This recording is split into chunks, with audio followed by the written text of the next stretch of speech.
Y buenas noches, aquí estamos con el maestro Armando Mendoza Vázquez, que nos va a hablar de Macuilxóchitl a través del tiempo. Entonces, gracias por acompañarnos y vamos a empezar con un video.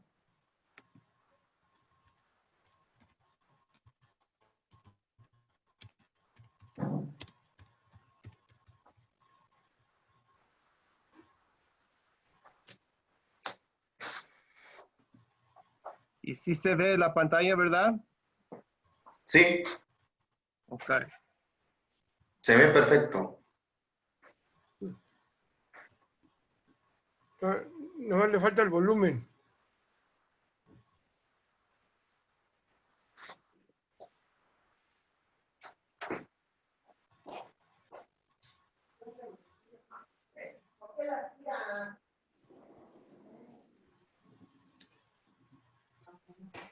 No sé si le puedo subir el volumen, Scott.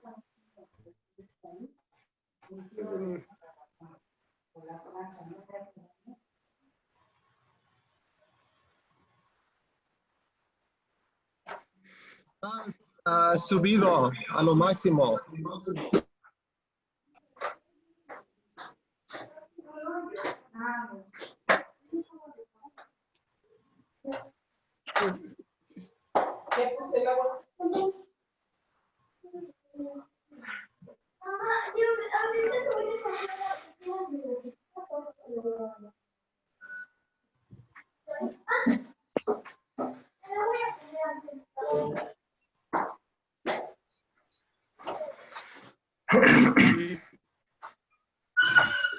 Scott, tú puedes apagar los micrófonos de los demás desde ahí para que no más quede el del maestro.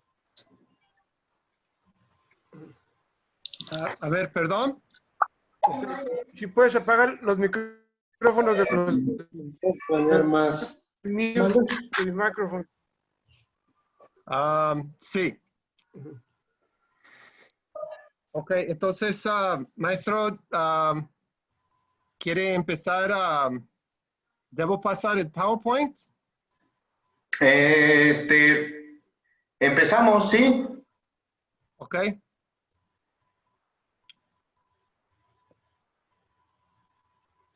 Ok, y alguien tenía el micrófono. A ver, Ya todos está. tienen mute. Ok. Ahora el PowerPoint.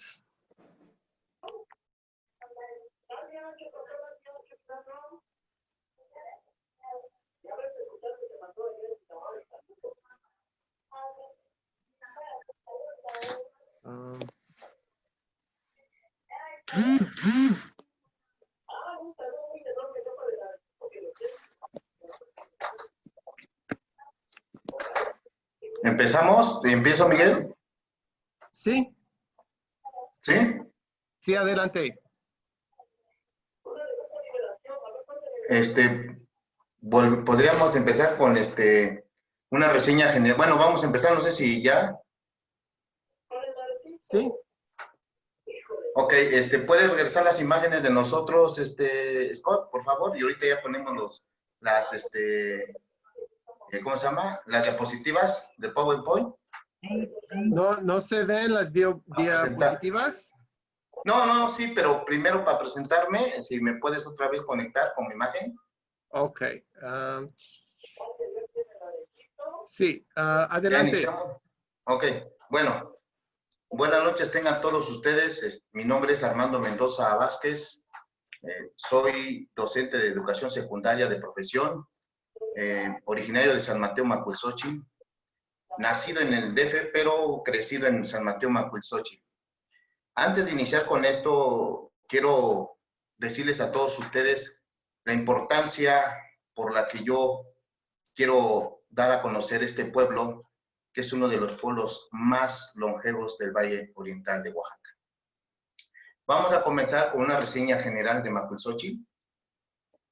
Macuilxóchitl está a escasos 20 kilómetros de la ciudad de Oaxaca, sobre la carretera panamericana.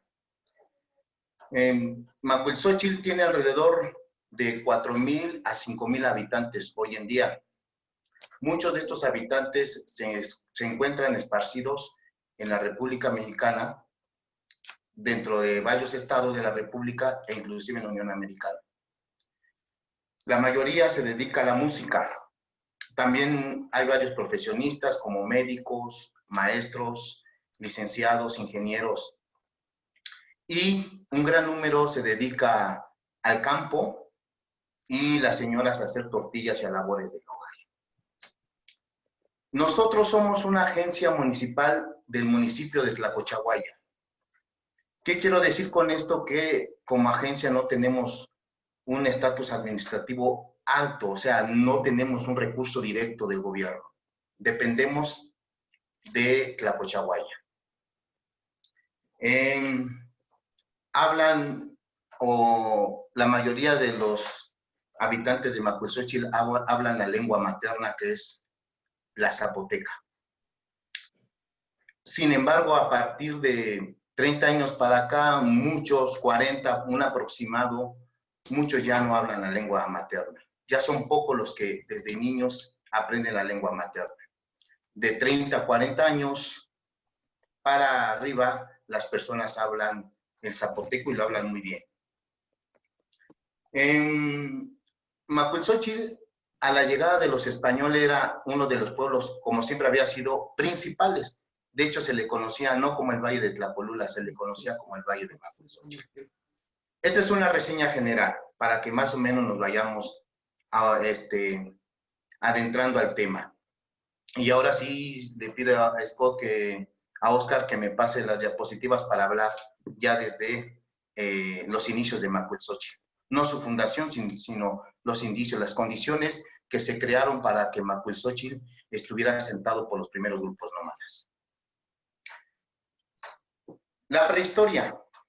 La prehistoria se dice que es desde el origen del humano hasta la invención de la escritura.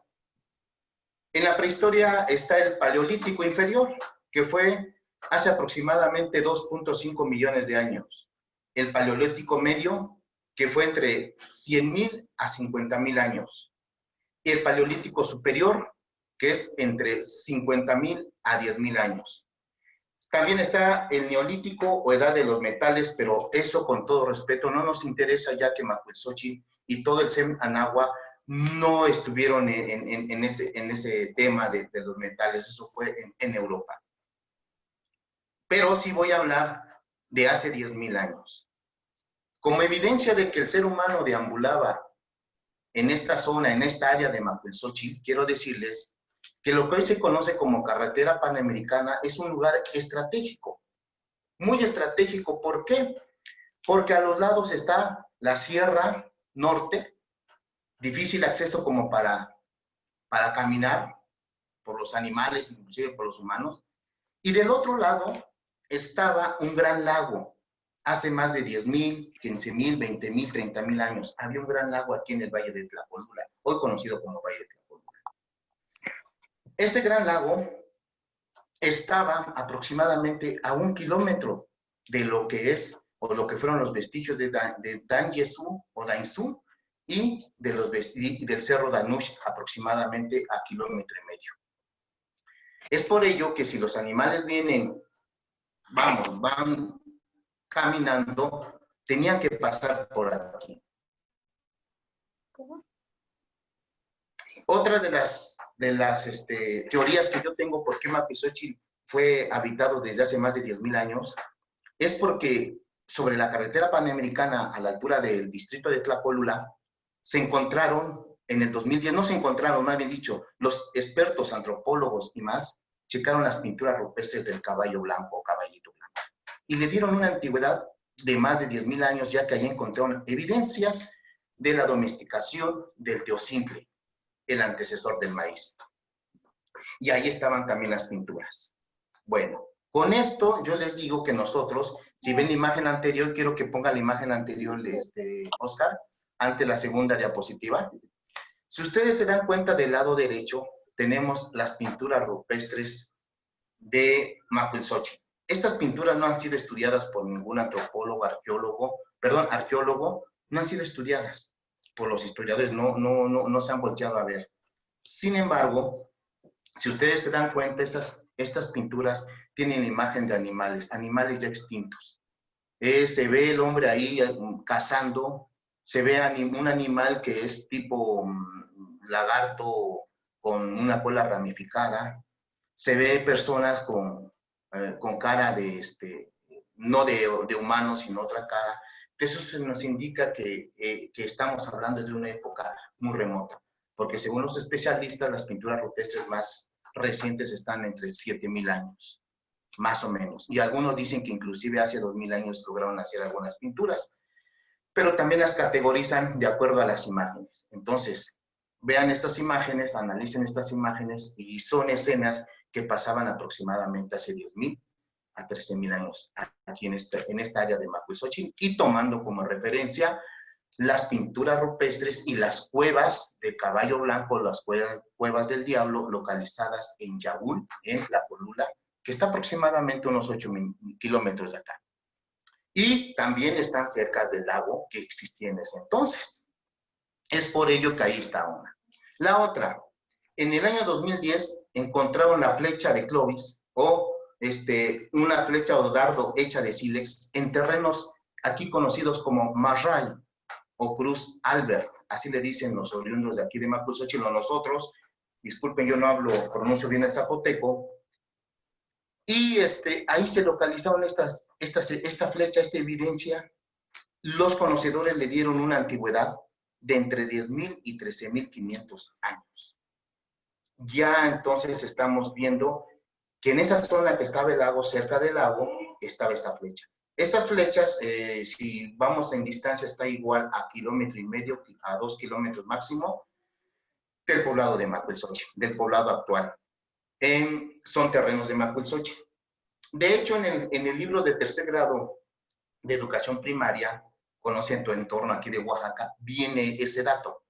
Nada más que dicen que es en terrenos de Guelavía. No es así, ya que Macuilxóchitl abarca más allá, casi llegando hasta la población de Guelavía. Todos son terrenos de Macuilxóchitl, pero como dije anteriormente, como es una agencia municipal, no le toman gran importancia. Pero San Juan Guelavía son descendientes de Macuilxóchitl. Este poblado también lo dice y lo reconoce abiertamente que son descendientes de Macuilxóchitl. Y no hay vestigios arqueológicos de ninguna índole. Bueno, ya vimos la flecha, ya vimos las pinturas rupestres.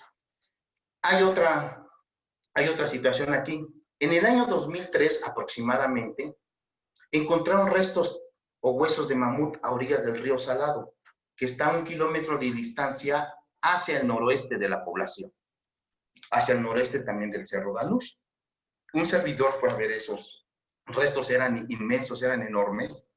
Sin embargo, desaparece. Después de 2 o 3 años, alguien se los llevó. ¿Cómo aparecieron esos restos?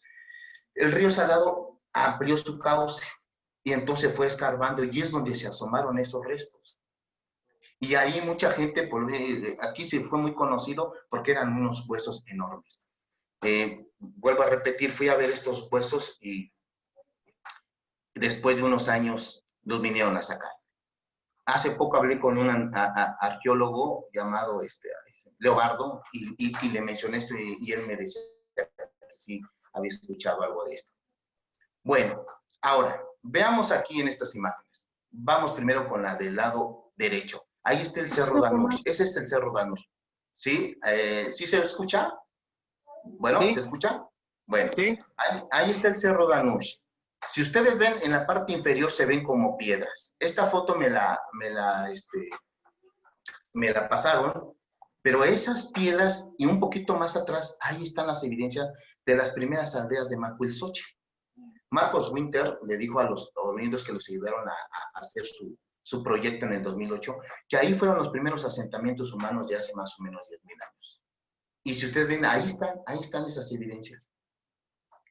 Del otro lado, el otro cerro que está, es el mismo cerro, el otro lado, nada más que se ve como pastizal seco. Ahí es donde estaba la flecha que les estaba hablando hace rato. Y en medio hay unos perritos ahí como le dicen ojo de agua. Son las evidencias de ese lago que todavía queda. Y a los alrededores el terreno es pantanoso. También les quiero decir que ahí también hay mucha sal. De hecho, a 13 kilómetros aproximadamente en lo que es Tlacolula, hace más de 20 años salió un chorro o un brazo del mar. Todo esto indica lo que yo le estoy diciendo, del lago está fundamentado y esto también. Bueno, entonces nos vamos a la siguiente diapositiva. ¿Sí? Nos vamos a la siguiente.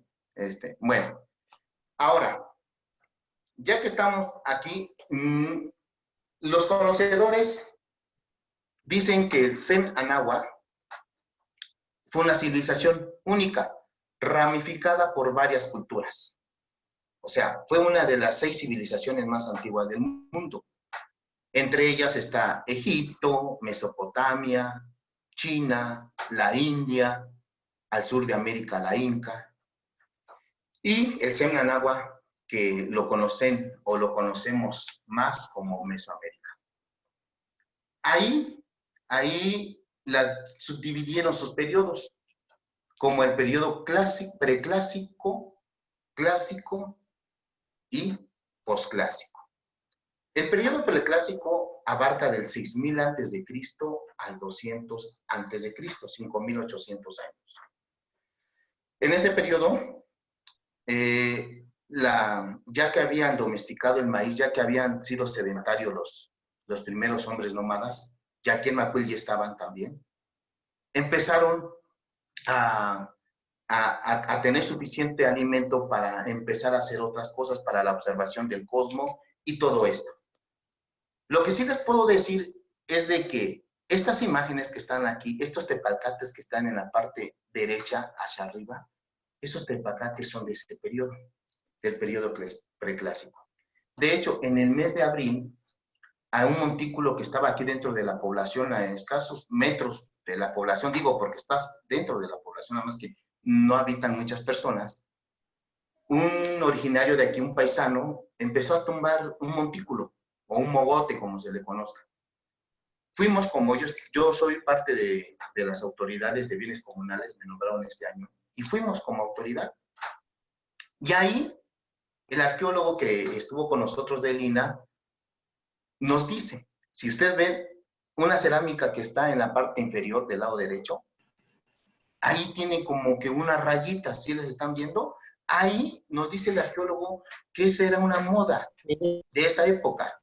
El arqueólogo inmediatamente viendo esto, dijo, este pedazo de cerámica es de 500 años aproximadamente antes de Cristo, porque es lo que se estaba viendo. Otro antropólogo que conocí me dice que estas imágenes, como la que está del lado izquierdo, también es en ese proceso de cuando ya se estaba el periodo preclásico aquí en todo el Sem Anáhuac, pero también en Macuilxóchitl. El preclásico se refiere a la cultura olmeca o el proceso evolutivo cultural y espiritual de la cultura olmeca en todo el Sem Anáhuac. Muchos conocedores dicen que la cultura olmeca nada más estuvo en San Lorenzo, en los Tres Zapotes, en Tabasco y en Veracruz. Sin embargo, se ha estado viendo que la cultura olmeca no fue nada más exclusiva ahí, ni fue nuestra cultura madre, sino que fue una evolución en todo el Sem Anáhuac. O sea, todo el Sem Anáhuac o todas las culturas que estaban llenas fueron evolucionando a partir de la cultura olmeca, ¿sí?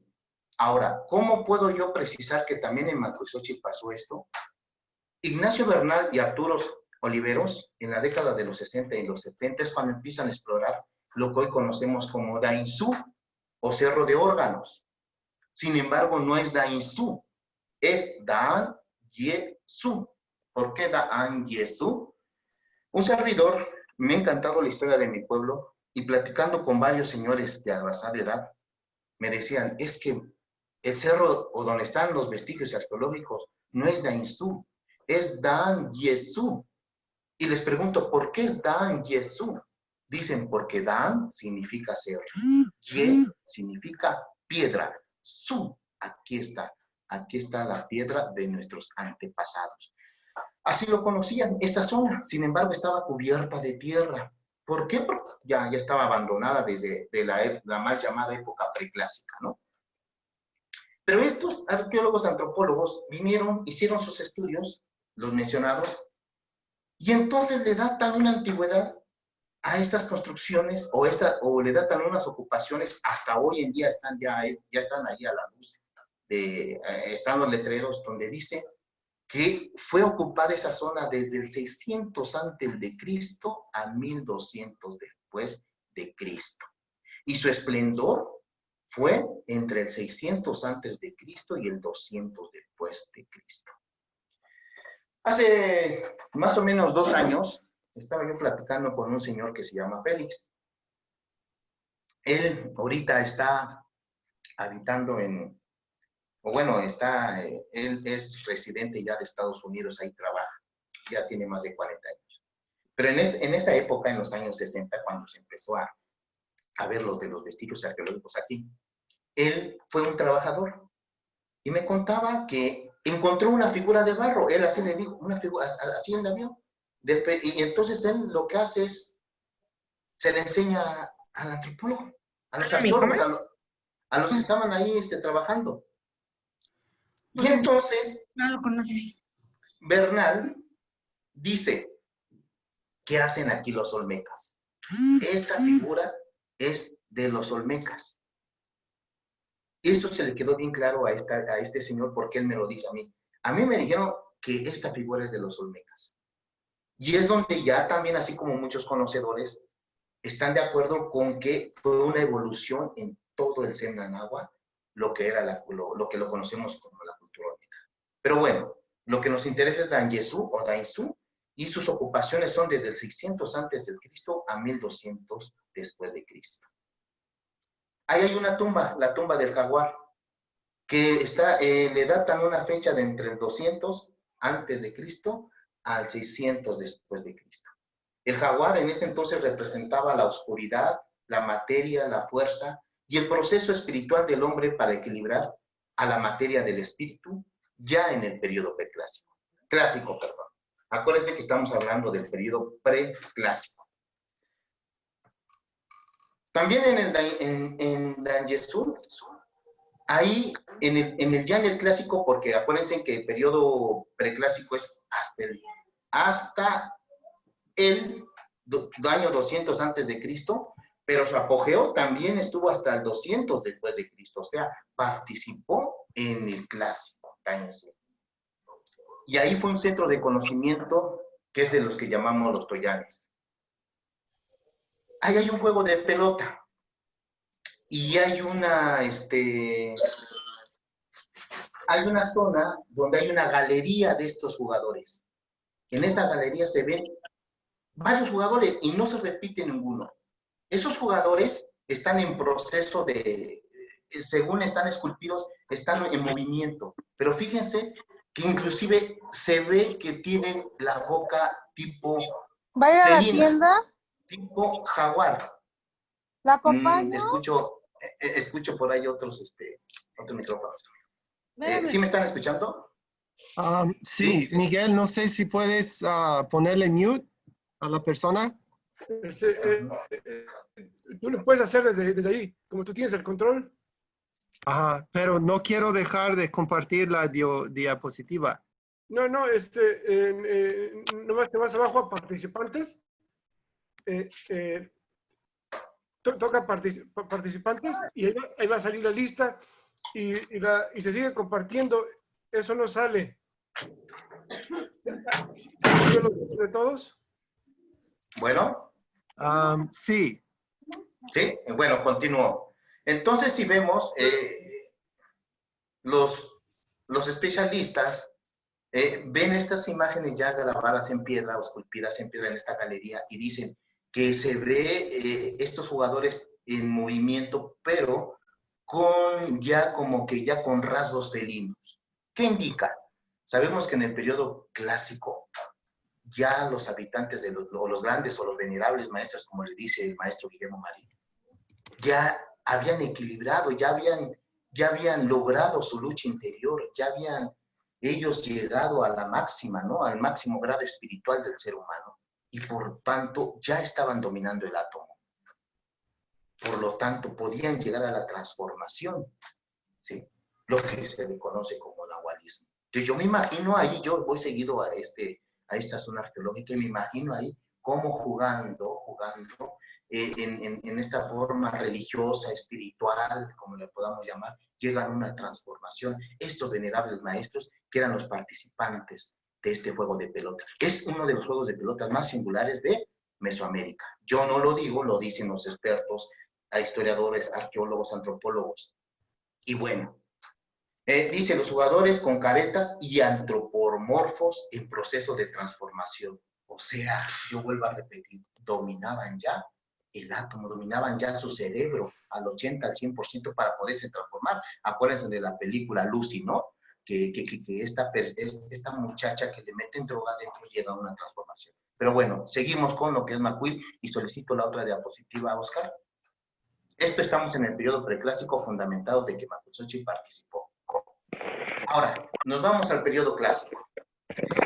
Ahí mismo, donde estaba este montículo en destrucción, el mismo arqueólogo nos muestra esta cerámica que está del lado izquierdo de su pantalla. Y tiene otro dibujito, otro dibujo. Y entonces él dice, fíjense que esta cerámica es del año 500 después de Cristo. O sea, que en ese mismo montículo hubo movimiento o hubieron construcciones superpuestas como era la costumbre de nuestros ancestros.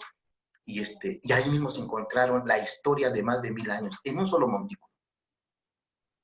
Macuilxóchitl tiene, yo le calculo, alrededor de 4 kilómetros cuadrados llenos de montículos y de evidencia y de todo. Aún así ha sido saqueado, pero hay demasiado.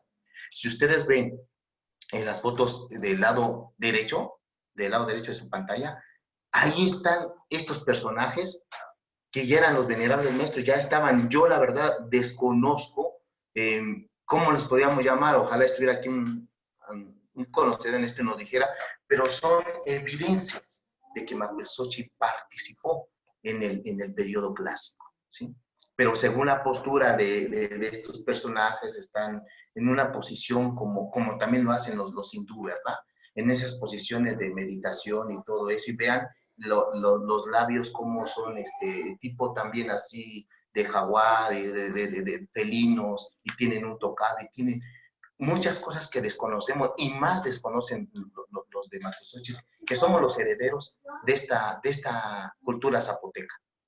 Aquí estamos hablando ya del periodo clásico, ¿sí? Entonces, en el periodo clásico también participa Macuilxóchitl, porque Danyesú dicen que fue su esplendor hasta el 200 después de Cristo. Pero ojo, de ahí han venido varios conocedores, antropólogos, entre ellos los últimos que vinieron en el 2008, como Marcos Winter, y son de Estados Unidos precisamente, que vieron y que han hecho un proyecto de descripción de lo que ha pasado en Macuilxóchitl. Y entonces, si nos vamos ahora al Cerro Danush, a las faldas del Cerro Danush, ahí están las evidencias del periodo clásico tardío. O sea, que Macuilxóchitl seguía en eso. Monte Albán se fundó en el año 500 antes de que fue un proceso de formación desde el 500 antes de Cristo al 850 después de Cristo, que es cuando se abandona. Y Macuilxóchitl participa en ese gran proyecto para la construcción de Monte Albán. Y Macuilxóchitl, según los conocedores, es una de las ciudades en segunda importancia de Monte Albán, ¿no? Entonces, Macuilxóchitl nunca dejó de tener importancia en este valle de Oaxaca. Y si nos vamos al clásico tardío, o sea, estamos hablando del 500 después de Cristo, del 600 después de Cristo, Macuilxóchitl seguía, pero ahora ya estaba nada más recargado a lo que es el Cerro Danush, que el Cerro Danush está aproximadamente a 1.200 metros de lo que es Dainzú. Y el Cerro Danush ya hicieron un registro de todo lo que hay ahí. Hicieron, y lo pueden buscar en internet, el proyecto de Macuilxóchitl, y ahí viene descrito toda la cerámica, todas las construcciones de ese periodo, todas las terrazas, todo lo que se vivió ahí en Macuilxóchitl. Bueno, nos vamos para avanzarle al periodo postclásico. Vamos a la siguiente diapositiva, Oscar. Sí. La siguiente diapositiva. Bueno, aquí todavía estamos en el periodo clásico. Esta piedra labrada que está del lado derecho está en Danyesú. Ahí está a la vista de todos. en la parte inferior, donde está una letra, la letra B, ahí está el juego de pelota. Está de un extremo, está bien conservado, del otro no. Pero es uno de los juegos de pelota más importantes también en Mesoamérica. Hay varios aquí en el estado de Oaxaca. Y donde está la mano está mostrando, vean ahí esas figuras que aparecen en todos lados, iguales de esa época. Vamos a la otra diapositiva, la que le sigue. Aquí está la galería que les digo. Aquí están los jugadores, o los jugadores de pelota. Lástima que no podemos aquí meternos bien, o sea, profundizar en estas imágenes, pero es donde yo les digo que están en movimiento esos jugadores, según los conocedores, y están en ese proceso de transformación. Eso hacían mientras estaban en el juego de pelota. Nos vamos a la siguiente diapositiva. Ahí está la tumba del jaguar. En la parte derecha de la imagen y en la parte de abajo, izquierda, ahí está. Vean cómo está. En la parte superior ahí está la cabeza del jaguar y a los lados están las patas delanteras del jaguar. Esa tumba dicen que fue saqueada desde el periodo mal llamado prehispánico, o sea, antes de que llegaran los españoles a invadirnos, ya había sido saqueada esa tumba, o sea, por los mismos mixtecos y zapotecos, ¿no? Porque ya en el periodo postclásico ya viene otra situación aquí, en lo que es la cultura zapoteca, donde ya intervienen los mixtecos. Y arriba vamos a ver las escalinatas de uno de los edificios de Danyesú o de Daizú. Nos vamos a la otra diapositiva. Así se ve la entrada principal a Daizú. Está la edificación que está recargada al cerro, que es ahí, así como se ve. Ahí al fondo está la galería. Y si fuéramos al lado derecho, ahí vemos el edificio. El lado izquierdo es el edificio A y abajo, el que no se ve, es el edificio B, y más abajo estaría el juego de pelota. Y todo lo que ahí está, un templo ceremonial y todo eso, lo que le han descrito los conocedores. Nos vamos a la otra diapositiva. Vamos ya al periodo posclásico. Ese es uno de los periodos más importantes. Ya en ese periodo, en el periodo clásico, acuérdense que ya llegamos a un máximo grado espiritual y llegamos a un periodo de esplendor, ¿verdad? De donde ya estábamos muy avanzados en medicina, estábamos muy avanzados en la alimentación, teníamos una educación de las mejores en todo el mundo, era una gran civilización la nuestra, única y muy avanzada, ¿verdad? Éramos súper avanzados en astrología, en matemáticas, ya se había inventado el cero, por la cultura maya, y también aquí en la cultura zapoteca se conocía, porque eran toda una gran civilización unidas por varias culturas, y las diferenciaba lo que era la lengua y algunas costumbres que tenían de acuerdo a su entorno, pero pertenecían a una gran civilización, que era la del Anáhuac, y la lengua, igual que en Europa, la lengua romance aquí era el náhuatl. Entonces, si ya habíamos llegado al máximo grado espiritual, y según los expertos, los venerables maestros, de repente, se habían ido del Senanáhuatl y habían prometido regresar en el año 1 Caña, entonces dejan, pues, de una u otra forma, huérfanos en este sentido yo así lo digo, ¿no? A los habitantes también de Macuilxóchitl y de todo el Senanáhuatl. O sea, los venerables maestros desaparecen, no se saben a dónde fueron, por qué se fueron, qué pasó, pero desaparecen. ¿Quiénes eran los venerables maestros? Todos esos que tienen un conocimiento ya muy profundo del cosmos, de la vida, de la arquitectura, de cómo ellos están venciendo a su interior y cómo ser tan avanzados en lo espiritual, ¿verdad? Ya después de eso, en el 850, todo el Senanáhuatl se queda pues sin los grandes maestros. Quedaron unos cuantos por ahí, pero ellos siguieron, y entre ellos Macuilxóchitl. Y entonces en el año 1076 empieza, si ustedes van a ver esta imagen del lado derecho, vamos a ver la genealogía de Macuilxóchitl. La genealogía de Macuilxóchitl es un lienzo de piel de venado que tiene 60 centímetros de ancho por 2 metros de largo. Este lienzo en el original está en Nueva York. Ahí se encuentra. Pero nosotros tenemos estas copias digitales y y ahí podemos estudiar, o los expertos nos han ido diciendo qué es lo que pasa con este lienzo, qué es lo que pasó. Entonces vamos a ver aquí la genealogía del Macuilxóchitl, que es a partir de la parte inferior a la superior. Si podemos, o si pudiéramos agrandar un poquito esa imagen, Oscar, ¿crees que se pueda un poquito para que la vean mejor? O así la dejamos, creo que no se podrá. O sea, la roja. ampliarlas. Bueno, mejor así la dejamos, no vaya a ser que, ajá, bueno. En la parte inferior está la primera pareja que gobernó en Macuilxóchitl. ¿Cómo se dice esta teoría? En que, como ya se habían ido los grandes maestros, alguien tenía que tomar el mando, ¿verdad? Entonces fueron por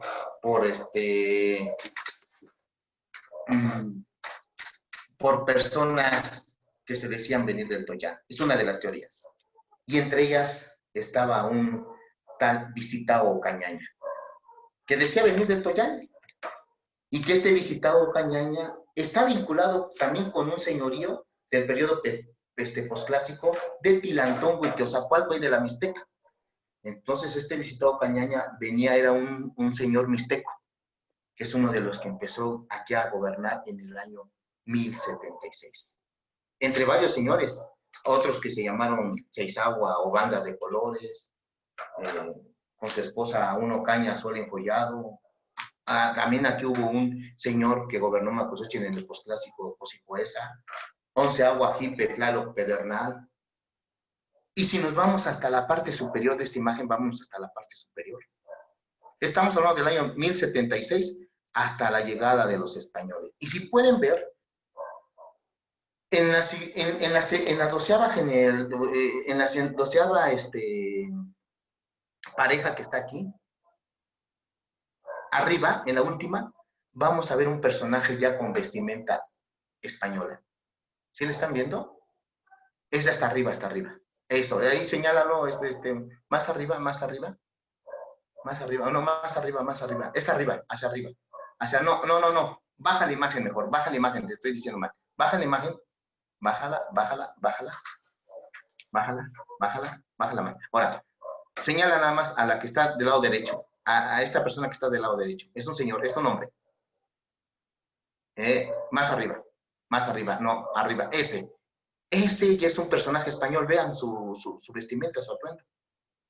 Cuando llegan los españoles ya a invadirnos aquí a México, 1519, después se trasladan a Oaxaca. Y entonces el encomendero de aquí de Macuilxóchitl se llamó Fernando de Castilla, que era primo hermano de Hernán Cortés. Este Fernando de Castilla estuvo aquí en Macuilxóchitl y después se fue para Tasco Guerrero, ahí cuando ya estaban las minas de la plata. Pero aquí fue. Después de este personaje, de este señor, volvió a caer el mando de Macuilxóchitl en otro cacique indígena, originario. Este último, el último de todos, se llamó, o se cree según Pado, que se llamó Antonio de Mendoza. Y ya fue el último que ya se reconoce de las 13 familias o de los 13 gobernantes en la genealogía de Macuilxóchitl. Esto era muy importante porque en esta imagen que está aquí, donde están las personas que gobernaron Macuilxóchitl, también estaban escritas en zapoteco y en náhuatl lo que era Macuilxóchitl en ese entonces. En ese entonces era el pueblo principal del Valle de Oaxaca, de la zona oriente o del Valle Oriental de Oaxaca. Del otro lado estaba Sáchila. ¿Sí? De hecho, Macuilxóchitl y Sáchila tenían alianzas matrimoniales, así como alianzas tenía Macuilxóchitl con señoríos de la Mixteca. Vuelvo a repetir, como Tilantongo. De hecho, Macuilxóchitl solicitó ahí a Tilantongo que viniera a gobernar aquí Ocañaña, un señor mixteco, ¿no? Que se decía descender del Toyán. Entonces, era tan importante Macuilxóchitl. Con esto estoy diciendo cómo cuando llegan los españoles acompañados de los náhuatl o de los mexicas, les dicen los mexicas, he aquí Macuilxóchitl, el señorío de Macuilxóchitl, que abarca tantos pueblos. ¿Y cómo vamos a fundamentar esto? nos vamos con otra imagen que está del lado izquierdo. Quisiera que si la pudieras, ahora sí pudieras hacer un lado de la imagen del lado derecho, que es la genealogía de Macuilxóchitl. Muy pocos pueblos tienen la genealogía, ¿eh? En el valle que yo conozca en esta zona es Macuilxóchitl, pero también tiene su mapa. Vean este mapa que está del lado izquierdo. En 1576, 77, que digan, 1577, el rey de España, Felipe II, ordena la Real Cédula con la instrucción y memoria para las relaciones y descripciones de la India. O sea, Felipe II lo que quería era saber qué es lo que ya tenía en teoría, ¿no? Que ya habían mal llamado, que ya se había dicho que ya no se habían conquistado, que eso no era la palabra, ya no se habían invadido. Entonces ahora el Felipe, rey de España, decía, ¿qué es lo que tengo en el otro lado del mar, ¿no? Y entonces hace una real cédula que la manda hacia las Américas o hacia la Nueva España. Esa real cédula llegó aquí después de 1577, ya que se tardaba mucho para llegar a estos documentos, pero es hasta 1580 cuando en esta población seguía siendo importante. Y aquí había un corregidor. ¿Sí? Ese corregidor se llamaba Gaspar de Asensio. Y entonces, este corregidor reúne a todos sus señores, sus consejeros, todos los señores importantes de Macuilxóchitl, y mandan a hacer este mapa para mostrárselo al rey de España y decirle que eran los territorios ya de Macuilxóchitl. Aquí ya estamos hablando ya de un mestizaje, de una época ya colonial. Pero aquí están primero se van a ver en el centro de la imagen están tres personajes que se conocen como Shonani Palala, que era una mujer, Coqui Pila, que era un varón, y Coqui Pisitao, que era también hombre. Eran los que entonces supuestamente tenían a cargo a Macuilxóchitl.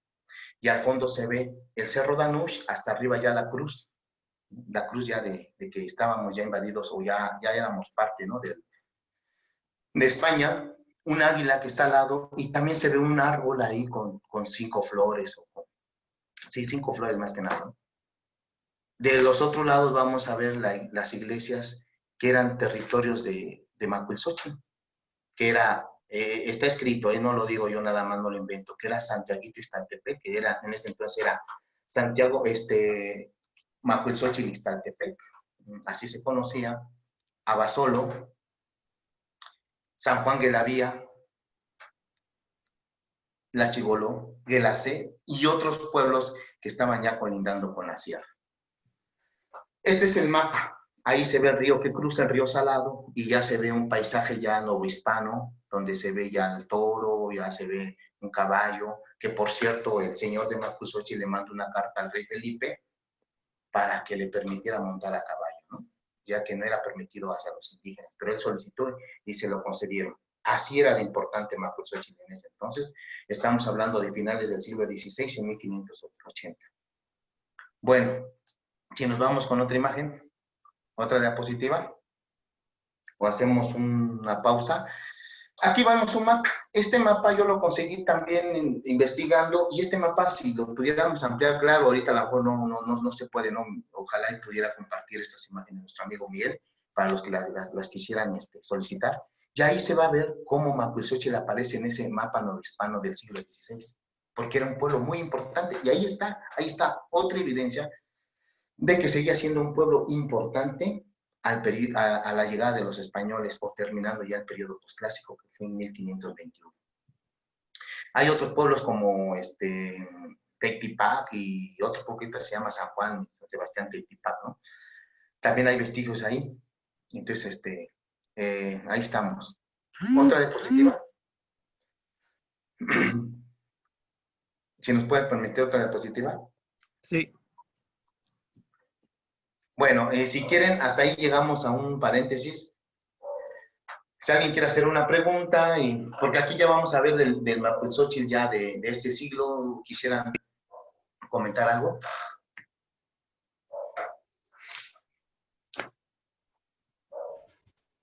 ¿Cuántos pueblos tiene Oaxaca, oye? ¿Perdón?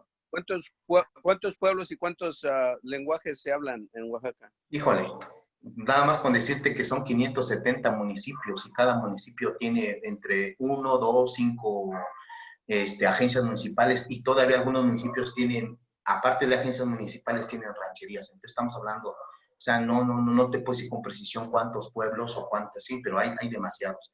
Lo que sí se te puede precisar son 570 municipios. Lenguas se dice que se hablan 16 lenguas. Las más conocidas es la zapoteca, la mije, la mixteca, y hay otras más, la guave y otras más. Gracias. Sí, sí, Sergio. ¿Alguna pregunta? Yo diría que continuáramos con toda la charla y les preguntas al final. Ok, bueno. Entonces, ya estamos hablando de que en 1580 el corregidor de Macuilxóchitl, Gaspar de Asensio, da parte al rey de España todo lo que se tenía aquí o todo lo que tenía su señor de Macuilxóchitl. Contrataron a un escribano, ahorita no tengo a la mano el nombre, es el que hizo todo este informe, porque les hicieron 50 preguntas para informar y 50 criterios para que ellos dijeran qué es lo que se tenía aquí. Y Macuilxóchitl era grandísimo. De hecho, Macuilxóchitl abarcaba mucho más a la llegada de los españoles. Según Pado, avanzaba hasta las Albarradas, que es después de Mitla-Tlacolula. Lo dice Pado, un gran antropólogo estadounidense, y llegaba colindando hasta Sachila. Y de hecho, los cronistas de Sachila, iban a platicar con ellos, lo reconocen esto. De hecho, a la llegada de los españoles aquí hubieron varios guerreros, como vamos a decirlo, capitanes, ¿no? Que estaban, pues, sometiendo a varios pueblos, ¿no? Entre ellos hay uno muy famoso que se llamaba Baló, inclusive ese nombre está en una de las calles de Sachila, me dio mucho gusto verlo ahí.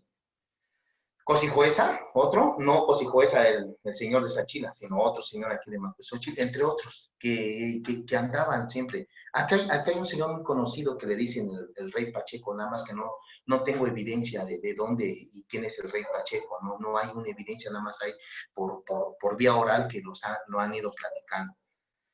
Pero sí hay los que yo les estoy mencionando, ¿no? Entonces Macuilxóchitl era enorme, pero ¿qué hacen? Los pueblos vecinos, uno de los pueblos vecinos de Macuilxóchitl era Tlacochahuaya, en esa época, a la llegada de los españoles. Según Pado, hay otro pueblo que se llama Teotitlán del Valle, que era un sujeto de Macuilxóchitl. Y de ahí los demás pueblos eran parte de Macuilxóchitl. Y si ya nos vamos después del siglo XVI, vamos a ver después en unas imágenes, la iglesia de Macuilxóchitl está datada desde el siglo XVI, al igual que la de Tlacochahuaya. Macuilxóchitl, esa iglesia es una de las más altas, es la más alta, más bien dicho, del valle, de esta parte de Oaxaca. Y tiene una capilla que fue la primera iglesia donde se ofició la primera misa en latín y de espaldas, que era un asunto muy importante aquí. Hay una cruz en el atrio de la iglesia que habla de 1618. Pero le fueron quitando importancia a Macuilxóchitl. Macuilxóchitl, corregimiento, Macuilxóchitl fue distrito, hasta donde estoy enterado, se fue a Tlacolula y posteriormente creo que a Teotitlán del Valle por ahí de 1700 y fracción. Y Macuilxóchitl le fueron quitando esa importancia y se convirtió en municipio. Pues como heredero de esta gran cultura zapoteca, pues también hubo problemas al interior de la población. Desconozco muchos de ellos, pero le llamaban partidos políticos. Y en 1938 le quitan la categoría de municipio a este pueblo y lo convierten en agencia municipal de San Jerónimo Tlacochahuaya. Y ahí todavía se viene más abajo. ¿Por qué digo que se viene más abajo? Porque estamos hablando ya del siglo XX, donde ya estamos en este mundo ya globalizado, capitalista, donde pues, los recursos económicos no llegan en Macuilxóchitl. Pero Macuilxóchitl sigue conservando sus tradiciones como muy pocos pueblos. Y toda tradición tiene un protocolo. Con decirles que Macuilxóchitl, en ese entonces, a mediados del siglo pasado, tenía 3 bandas de música, pero bandas muy bien estructuradas. Estoy hablando de señoras bandas. En 1968 se hace la escuela aquí en Macuilxochitl la escuela primaria y la viene a poner, o viene a poner, a darle, ¿cómo se llama? A poner la primera piedra para que empiece a construirse bien la escuela. Ya estaba la escuela primaria, pero era un proceso ya de hacerla bien, estructurarla bien, con aulas ya para cada grado. Y viene el señor Artigas Carranza, que él se ofrece para ser hijo predilecto de Macuilxochitl. Y es cuando se forman, más bien dicho, es cuando se unifican las bandas. Si ustedes viendo la imagen, es donde estamos viendo ahí esta imagen de las bandas unificadas en el año de 1968. De ahí ya no se vuelven a unificar las bandas, al contrario, empiezan a ramificarse y a la fecha hay 11 bandas. Pero en el año 2019, con la creación del himno a Macuilxochitl, que un servidor fue que compuso la letra, el maestro Isaías Martínez Pacheco compuso la música, vuelven a unificarse las bandas. Esto fue, pues, una iniciativa de la autoridad municipal en ese entonces, por el licenciado Fausto Ricardo Santiago. Se hace una convocatoria y se hace el himno, salimos, ahora sí que salimos ganadores, y es cuando se vuelven a unificar todas las bandas. Con esto no digo todos los músicos, pero sí, yo le calculo que se juntaron más de 80 elementos para este himno. Si quieren, vamos con otra diapositiva. Por favor, Oscar, la que sigue. Sí. Macuilxochitl, ahí vamos a ver la iglesia, y esa iglesia es del siglo XVI. Ahí está la capilla que está del lado derecho, al fondo, estamos en la iglesia del lado izquierdo, ¿no? Ahí esa capilla ahorita es el museo comunitario. Déjeme decirle que dentro de ese museo hay gran cantidad de figuras. Hay un cráneo bueno, que lo deformaron. Estos cráneos, cuando los deforman, eran característicos de las personas muy importantes, ¿no? En el Anáhuac, en Mesoamérica, ¿no? Señores sacerdotes súper importantes y se deformaban el cráneo. De hecho, esto fue un proceso desde los olmecas, que empezaban a hacerse los cráneos alargados. Ahí constan las figuras que hay como evidencia, hasta los mayas, ¿no? Y también otra característica es de que en los dientes se hacían orificios pequeños para adornarlos con oro, con jade y otros materiales, ¿no? Que era característica de personas de estatus altos. Y también hay ese cráneo, tiene esos dientes que tienen unas incrustaciones. Ahí hay una incrustación, de hecho, yo lo fui a ver personalmente. Entonces ese museo es el museo comunitario. Bueno, antes era la capilla, y la iglesia grande es la que está del lado izquierdo. Ahí en la iglesia hay demasiada piedra labrada, demasiada. Vino una antropóloga italiana, de hecho hicimos un campamento musical en el 2012, y esta antropóloga estuvo trabajando alrededor de 2-3 meses con esa piedra y con lo que había ahí alrededor, que hay demasiada piedra labrada, o sea, desde la época posclásica, clásica y preclásica, me imagino, y en varias casas de Macuilxochitl, ahí están ¿cómo se llama? En los cimientos hay demasiada evidencia de la cultura zapoteca, piedras labradas, dibujos, bueno, y con todo respeto no le damos esa importancia a los habitantes de Macuilxochitl. En medio hay una figura de varios caballos, eso es en el carnaval. En enero hay una fiesta patronal que es la fiesta del dulce nombre, y después de ahí viene el carnaval. Es muy singular el carnaval de Macuilxochitl.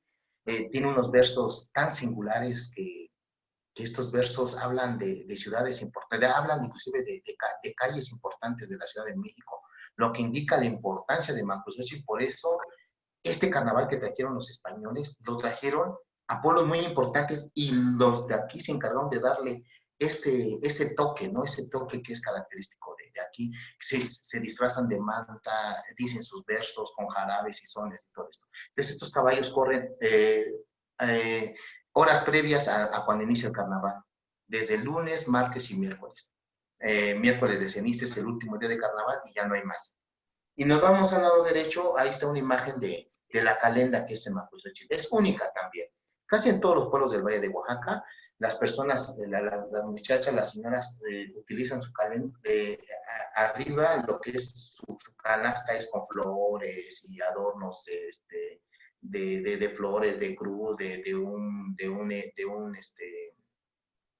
un guajolote, de un X, ¿no? Y aquí nosotros lo que son canastas. Es el único pueblo que he visto que tiene canastas adornadas, ¿no? Como si fueran nichos, ¿no? De santos. Nos vamos a otra imagen. Ok, ¿Me va a confirmar, por favor? sí.